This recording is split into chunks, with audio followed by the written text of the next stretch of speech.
샬롬, 이동춘 목사입니다. 오늘도 여러분의 삶이 주님의 평안으로 가득하시길 기원하며 하나님의 말씀을 나누겠습니다. 오늘 주시는 말씀은 출애굽기 26장 1절에서 37절 말씀입니다. 이 말씀 중에 30절 한 절을 읽겠습니다. 너는 산에서 보인 양식대로 성막을 세울지니라. 아멘. 출애굽기 26장 1절에서부터 37절 말씀을 본문으로 성막에 대해 라는 제목으로 출애굽기 43번째 시간의 말씀을 나누도록 하겠습니다. 성막을 좀 특별한 말로 표현해 볼까요? 하나님과의 데이트 현장 어떻습니까? 하나님이 사랑하시는 사람과 하나님을 사랑하는 사람이 만나 사랑의 교제를 하는 곳이기 때문입니다. 그래서 성막은 거룩하고 사랑스러운 곳이라고 말할 수 있습니다. 오늘은 하나님과의 데이트 장소인 성막 제작 내용에 대해 공부하려고 합니다. 성막 제작에 드는 재료와 식양을 통해 하나님의 의도와 메시지를 살펴보도록 하겠습니다. 먼저 재료에 대해 살펴볼까요? 재료는 기본적으로 조각목, 순금, 은, 놋, 실, 염소털, 순양의 가죽, 해달의 가죽이 사용됩니다. 조각목은 그리스도의 인성을, 순금은 그리스도의 신성을 각각 의미하지요. 그리고 조각목은 우리의 연약한 인간을 의미하고 순금은 우리 연약한 인간을 감싸시는 하나님을 의미합니다.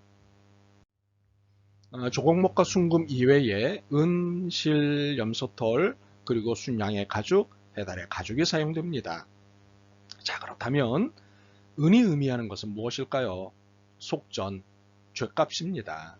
아브라함은 은 400으로 밭을 샀고 요셉은 은 20에 노예로 팔려갔고 가룟 유다는 은 30에 예수님을 팔았습니다. 그래서 은은 예수님께서 우리의 죄를 대속하여 속전이 되심을 의미합니다.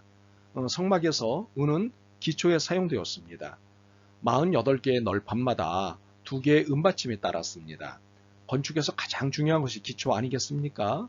이는 하나님의 역사는 속죄의 기초에서 시작됨을 의미하는 것입니다. 속죄, 속전 없이는 그 어떤 것도 무효입니다. 이번에는 놋이 의미하는 것은 무엇일까요? 놋은 지성소와 성소를 구분하는 휘장을 들이울 기둥 밑받침으로 사용됩니다. 지성소는 하나님의 심판이 있는 곳입니다. 이것을 들어갈 때는 죽느냐 사느냐의 생명을 걸고 들어가게 됩니다. 그리고 이것에 들어간 자가 살아나온다는 것은 사는 심판을 받았다는 것을 의미합니다. 바로 이 심판의 경계를 구분짓는 기둥 밑받침에 놋이 사용됩니다. 그래서 놋은 심판을 의미합니다. 우리는 날마다 심판을 받습니다. 잠자리에 눕는 순간부터 자리에서 눈을 뜨는 순간까지 심판은 진행됩니다. 눈을 뜨는 순간 나는 살아있구나 하며 안도의 숨을 쉬는 것입니다. 그러므로 여러분은 어젯밤 심판에서 살아난 것입니다. 실이 의미하는 것은 무엇일까요? 실은 고치, 털, 솜, 삼, 따위를 길이 방향으로 가늘고 길게 자아내어 꼰 것입니다. 특히 피륙을 짜고 반호질을 하는 데 쓰이죠. 작고 연약한 것들이 모여 천을 이루고 끈을 이루는 것입니다. 예수님이 이 땅에 작고 연약한 모습으로 오셨지만 그 모습 안에는 전지전능하신 하나님이 계셨습니다. 실은 붙잡아매는 힘이 있습니다. 주님께 붙잡히면 힘을 얻고 삽니다. 염소털은 무엇을 의미할까요? 염소는 양가 대조적으로 불신자 세상을 의미합니다. 성막과 연관하여서는 분리를 의미합니다. 거룩하지 못한 것과의 분리, 세상과의 분리, 악과의 분리를 의미합니다. 예수님은 죄와 무관하신 분이셨습니다. 거룩한 분이셨습니다. 우리는 죄와 악으로부터 분리된 구별된 삶을 살아야 합니다. 순양의 가죽은 무엇을 의미할까요? 순양은 하나님께 제사를 드릴 때 제사장을 거룩하게 하기 위해 살해된 동물입니다. 예수님은 세상 죄를 지신 하나님의 어린 양이셨습니다. 우리의 죄를 위해 죽으신 어린 양이셨습니다. 해달의 가죽은 무엇을 의미할까요? 해달의 가죽은 겉으로 보기에는 아름답거나 매력 있는 것이 못됩니다. 믿음의 눈으로 보지 않으면 예수님은 고귀한 분으로 보이지 않습니다. 그러나 믿음의 눈으로 보면 그분 안에 깊이 감춰진 신비를 발견하게 되고 그 감격을 금할 수 없게 됩니다. 특히 해달의 가죽은 성막의 마지막 덮개로 사용됩니다. 외부의 모든 것을 막는 역할을 하는 것이지요. 햇빛, 비, 눈, 바람, 먼지 등 외부의 위험과 유혹을 막아주는 역할을 합니다. 예수님은 우리를 보호하시고 지켜주시는 분이십니다. 그러므로 예수님 안에 있으면 삽니다. 이번에는 색에 대해 살펴보도록 하지요. 색은 흰색, 청색, 자색, 그리고 홍색이 사용됩니다. 이 네 가지 색은 모두 그리스도를 상징하고 있습니다. 특히 사복음서에서 기술된 예수님을 연상시킵니다. 복음서의 저자들에 의해 기술되어진 예수님은 각각의 특징을 갖고 있습니다. 그리고 사복음서를 통해 하나의 완전한 예수님을 만나게 되지요. 이렇게 성막에 사용된 네 개의 색을 통해 예수님을 만나고 예수님의 특징을 만나게 됩니다. 흰색은 정결과 의를 나타냅니다. 요한계시록 19장 8절에 보면 성도들의 옳은 행실인 빛나는 세마포 옷이 나옵니다. 요한계시록 20장에는 커다란 백보자가 나옵니다. 예수님을 장사 지낸 옷은 세마포였습니다. 결국 흰색은 그리스도의 순결하심을 상징하는 것입니다. 그리스도께서는 순결한 충성으로 아버지께 순종하셨습니다. 마가복음은 이것을 잘 드러내고 있습니다. 청색은 하늘, 즉 천국을 나타냅니다. 그리스도는 하늘에서 나신 영광의 주님이십니다. 예수님은 땅에 오셨으나 하나님이십니다. 요한복음이 이를 잘 드러냅니다. 자색은 왕이나 부자들이 입는 옷에 사용되는 색이지요. 그래서 자색은 전 우주적, 전 세계적 부요를 의미합니다. 이것은 인자이신 예수 그리스도의 영광과 연관되어 있는 것이지요. 시편 8편 6절에 보면 만물을 그 발 아래에 두셨으니 라고 되어 있습니다. 세상은 왕이신 예수님의 발 아래에 있습니다. 누가복음은 이를 잘 묘사하고 있습니다. 홍색은 마태복음 27장 28절에서 예수님께서 홍포를 입고 계시는 것을 통해서 그 의미를 알 수 있습니다. 즉 이스라엘의 왕으로서 하나님의 백성들의 왕으로서 그리스도를 보여주는 것이지요. 마태복음은 이스라엘의 왕이신 예수님을 잘 묘사하고 있습니다.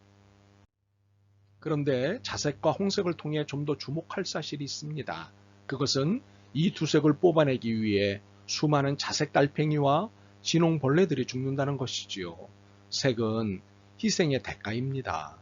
그리스도께서는 인간인 나를 위해 기꺼이 희생하셨습니다. 이번에는 구성에 대해 살펴보지요. 성막은 지성소와 성소로 구분됩니다. 지성소는 대제사장이 1년에 한 차례만 들어갈 수 있는 곳입니다. 이곳은 하나님이 임재하시는 곳으로 말씀이 선포되고 죄의 문제가 최종적으로 해결되는 곳입니다. 이에 비해 성소는 제사장들이 매일 아침과 저녁으로 들어와야 하는 곳이지요. 등불을 밝히고 향을 피우며 진설병을 신선한 것으로 진설해야 하기 때문입니다. 이러한 지성소와 성소는 구분되어야 했는데 그 구분은 휘장을 통해서입니다. 이 휘장은 가는 실로 짠 천으로 천사들을 수놓는 휘장입니다. 이 휘장으로 말미암아 지성소와 성소는 철저하게 구분되었고 지성소는 아무나 들어갈 수 없는 곳이 되었습니다. 그런 것을 그리스도께서 그 휘장을 위에서부터 아래로 찢어 놓으심으로 그리스도 안에서 제사장이 된 사람은 누구든 성소와 지성소를 자유롭게 출입할 수 있게 된 것입니다. 조각목에 순금을 입힌 널판들은 각각 길이 5m, 너비 75cm로 되어 있습니다. 이러한 널판이 48장이 소요됩니다. 이 48장의 널판은 서로 어깨를 맞대고 연합되어 있습니다. 이는 그리스도와 성도의 연합, 성도와 성도 간의 연합을 상징하지요. 에베소서 2장 20절에서 22절을 보면 성도들이 그리스도 안에서 서로 연결되어 성전이 된다고 말씀합니다. 성도들은 그리스도 안에서 서로에게 연합되어 있습니다. 하나이고 한 가족입니다. 이처럼 성도들 간의 연합을 성전 건축과 동일시에 하신 것은 우리의 연합이 필연적이자 귀중한 것임을 말씀하시는 것이지요. 조각목을 널판으로 만들어 여기에 순금을 입히고 이 널판들을 서로 연결하여 지성소와 성소를 만듭니다. 그리고 지성소와 성소를 구분하는 휘장을 만듭니다. 이렇게 만든 성소에 덮개를 씌웁니다. 이 덮개는 모두 4개의 덮개로 구성되어 있습니다. 첫 번째가 세마포 덮개, 그 위로 염소털 덮개, 그 다음은 순양의 가죽 덮개, 맨 위가 해달의 가죽 덮개입니다.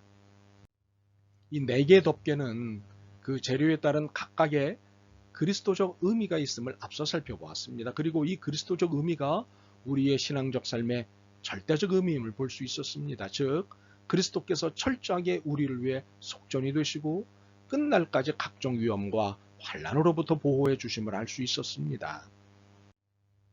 그런데 하나님께서는 모세에게 재차 주시시키시는 것이 있습니다. 30절입니다. 너는 산에서 보인 양식도로 성막을 세울지니라. 좀 전인 등잔 때와 그 기구들을 지시하실 때 말씀하셨는데 또다시 말씀하십니다. 잔소리처럼 들리게 왜 이러실까요?